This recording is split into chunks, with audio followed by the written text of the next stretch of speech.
Baby boomers, Gen X, millennials, and Gen Z. Has there always been labels on generations? My friend, who's a Generation Y, she said to me, I wish I wasn't a millennial. I wish I'd rather have been a Generation X, which made me think, so what if you're a millennial? Why do you want to be a Gen X? And it made me think, why do we actually label generations into X, Y, Z? What does it all mean? Before the 19th century, generation only referred to family relationships.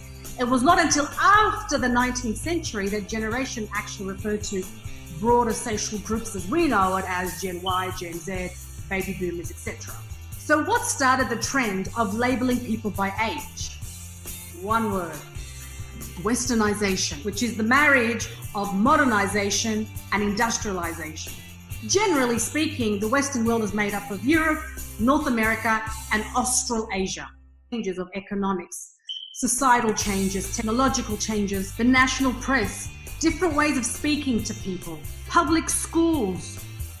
All of these had given rise to having people be labeled by generation. In the Western world, you've got the greatest generation from 1901 to 1927. You've got the silent generation. You've got the baby boomers, otherwise known as Gen W. You've got Gen X. You've got Xennials. You've got millennials, also known as Gen Y. But don't take labels Gen X, Gen Y, millennial, baby boomer personally, because in other countries, it's completely different. Now, outside the Western world, the other countries don't share the same generational labeling. Now, this is where it gets interesting. Taiwan, for example, has called a generation called Generation Strawberry. Why strawberry? Because the strawberry generation in Taiwan are the people they refer to who get bruised very easily. In other words, anyone born after 1981 in Taiwan, they're considered as not being able to work as hard as their parents, so therefore they're called the strawberry generation. In Russia, you've got generation of winter, generation of the Cold War, and generation of perestroika. So if you're wondering why generational labeling has existed since the 19th century, it's simply because you and I get to be studied.